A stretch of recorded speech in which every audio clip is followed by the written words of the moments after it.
Hey guys, what's up? Tamara here. Today I'm going to review Red Rising by Pierce Brown. This is a young adult dystopia / science fiction novel, and it is the first of a trilogy.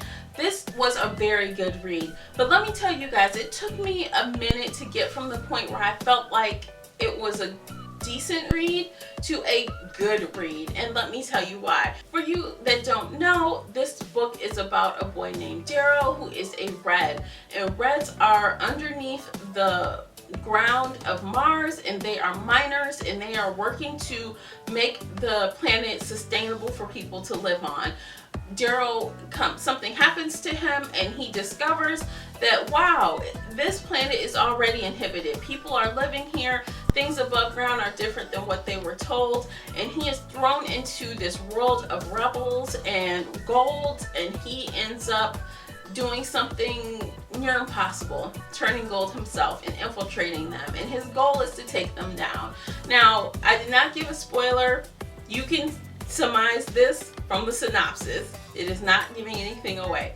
So, moving on with the plot, I'll tell you the things that I liked. I liked that the book was well paced. I liked that the world building was very spot on. I mean, I feel like I could visualize Mars, I could visualize the mines, I could visualize the area in which the students used to play their game. I felt like Brown did a good job in that respect. And let me share a few things that I did not like about the beginnings of this book.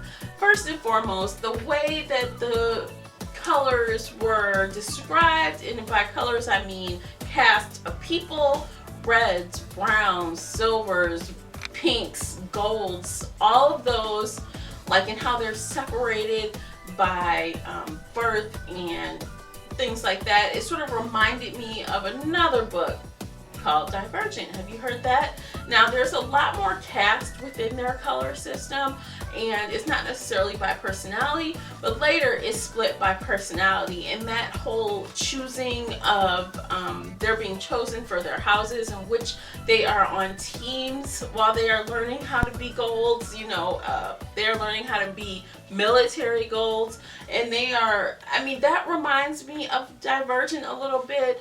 The choosing of the students sort of reminds me of that, and a little bit of Harry Potter. Also, the level of children fighting children, killing children, attacking, maiming, raping, I mean, all of that stuff, all of that is on the level of, like, reminded me of Hunger Games. Also, there are a handful of situations that I distinctly draw lines to the Hunger Games. Like a situation where Darrow is lying to someone he is very close to, and, you know, other things that happen, like this thing called The Passage. It distinctly reminds me of the Hunger Games. Now, that kind of bothered me a little bit, that it wasn't completely original feeling to me. But around 50%, I did feel like the book came into its own, and I know that is a long way to start liking the book, but until then, I was interested. I didn't dislike it. I did like it, but that was the point where I stopped noticing similarities to other things and started feeling about and started to relate and care about the characters in this book without thinking of other characters. So that is a long time, but that point did come, and now I feel that moving forward, the rest of this trilogy should be able to stand on its own. I'm hoping that we won't see any more direct lines, direct situations that could be drawn to other series. I don't like that. So I hope that, you know, from this point, we are golden, no pun intended, as far as what we're gonna experience as far as the plot and the themes and the characters and all of that.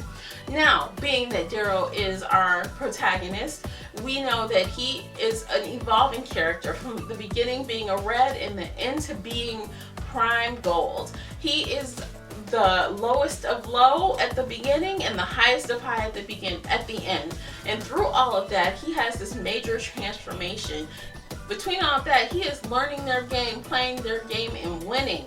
And when he is failing, he is learning. And through all that, we meet other characters, other people that we can tell pretty much if they're going to be allies or if they're going to be enemies to Darrow. And we start to care about these characters. there's this girl named Mustang, and she meets him fairly early on, and you can tell that there's going to be some interaction between them, but we just don't know how much. And toward the end of that book, they have almost become a couple, for lack of a word. I mean, they are a team and they work together seamlessly. Outside of Mustang, who is a very predominant character in his current reality, we hear constantly about EO, and EO is his wife, his deceased wife, and that is what she is essentially what triggers his evolution into this new situation. And I'm not going to tell you how and why and when. You will discover that when you read it. But she is a very predominant character, and she really pushes him in a passive way through himself to channel what he needs to be, who he needs to be to get the job done.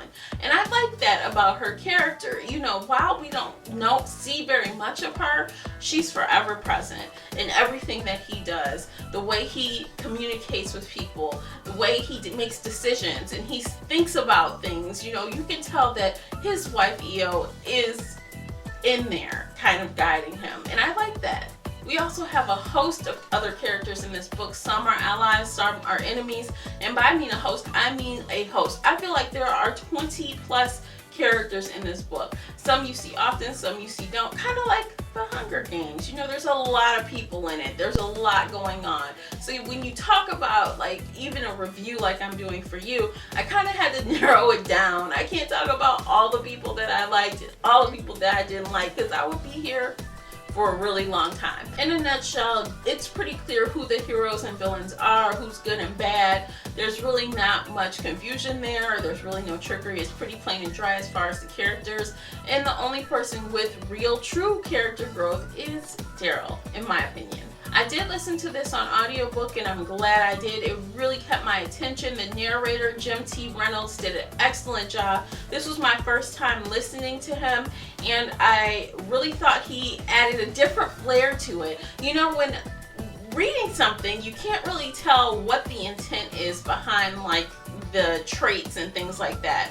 But Tim Reynolds kind of had an Irish or Scottish twist to his voice, and I really didn't think that I would have translated Darrow as Scottish or Irish or something like that. You know what I mean? Just hearing the accent in his voice really changed, I think, how I visualized those characters. The thing about audiobooks, you guys, the narrator really just adds a layer on top of the story, whether it's good, bad, or indifferent. They either add to it and intensify it and make it more rich and exciting, or they really just drag it down, you know what I mean, and they just are not a good fit. But in this case, I do feel that the narrator was a great fit. I felt that he was able to read the different characters well, and I could tell one from another. I had no complaints about Tim Reynolds, so I am glad to see that he will be narrating Golden Sun, which is the second book, and I'll be listening to that really soon.